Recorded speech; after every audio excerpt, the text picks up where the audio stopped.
Here is square number 9, the crane, the next design in a Voyage East knit-along. Blocking is an important step in finishing this afghan. In this video, we will show you a few different techniques for blocking your squares before seaming them together.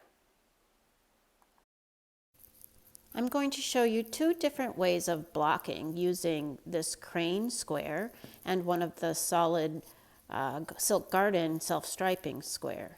As you can see how the bound off and cast on edges really are curling a lot. They're curling to the outside, and also on the wrong side, the side edges are curling under. So in order to make the sewing together easier, we need to block all of these edges to be flat, as well as make the stitches nice and even and make sure they're all the right size.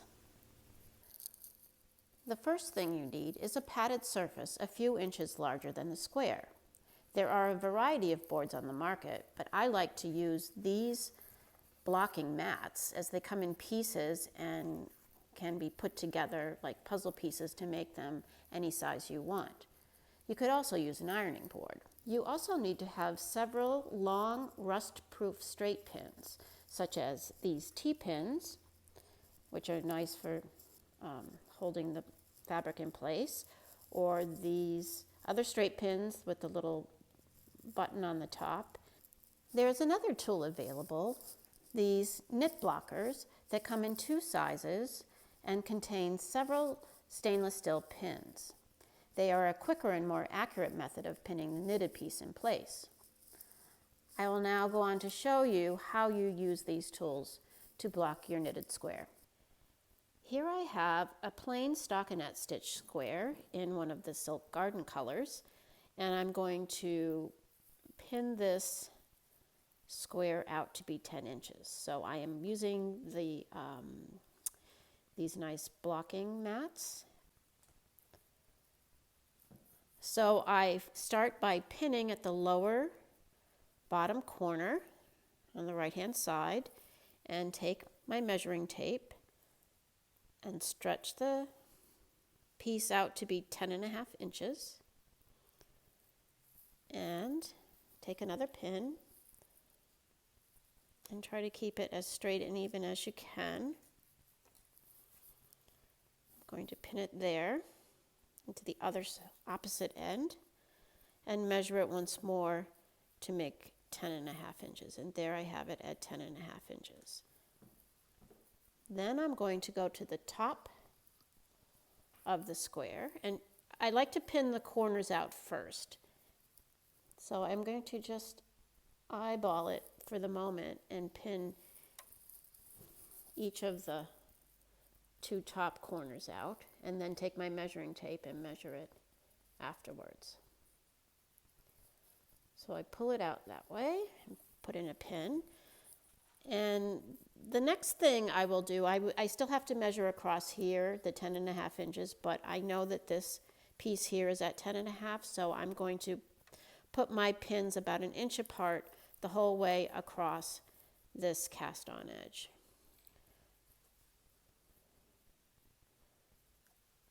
Keeping it as straight as I can. And you could even use these little notches as a guideline to making them even. I have now pinned all 4 sides of the squares, and I'm just going to do a quick double check to make sure that this width where it's pinned is 10.5 by 10.5, and yes, it is. Now you need, the way I like to do it is I take a steam iron,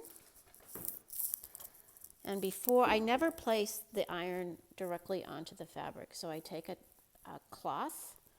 This is just a white kitchen towel, cotton kitchen towel, place it on top of the work, and I take the steam iron, and with the steam I very gently lay it on top of this towel, lightly, not pressing hard, and let the steam go all through, patting it down. And then I can either leave it the way it is, that it's a little damp from the steam. You can leave it right there on the swatch and let it dry, or you can take it off and let it. I like to also pat it down a little bit here on the sides just to make it all nice and smooth, and you can see how it's straightened out some of those stitches, and it's a nice, really nice flat square.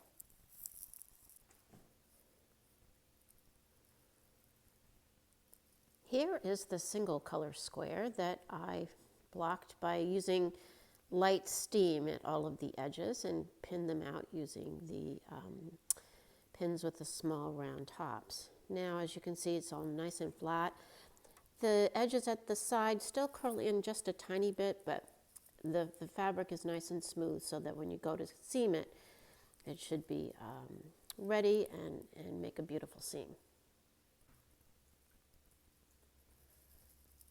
Instead of using a tape measure to measure out your square, you can draw a 10.5-inch square onto any kind of paper. And here I used graph paper.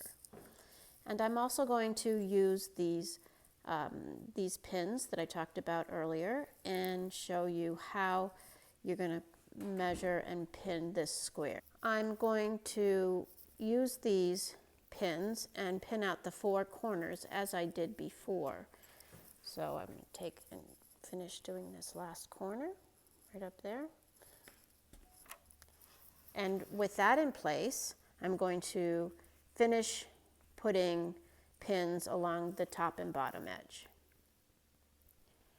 With the top and bottom all set and all pinned out, I'm now going to work on the side edges. So I'm going to bring out that curled edge that curls under all the way to the line, and place your pins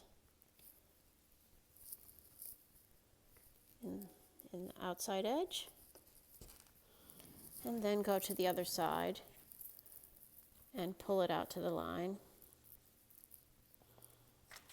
and put in your pins right at the edge.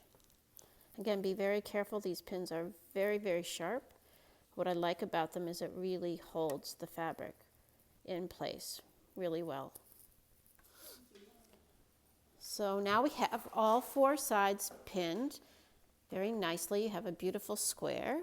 The next thing to do is to take a spray bottle with lukewarm water, just regular tap water, and you're going to spritz across the top of the swatch, and you can take your hand and kind of flatten those stitches down a little bit if you want.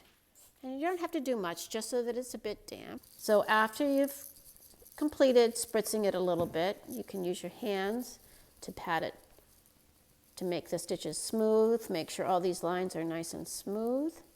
And then leave it in a safe place and let it dry completely.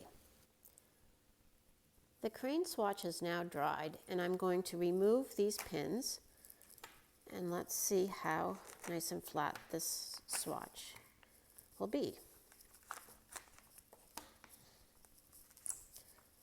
Just note that some of the edges may curl a bit after removing them because it's the nature of the wool yarn.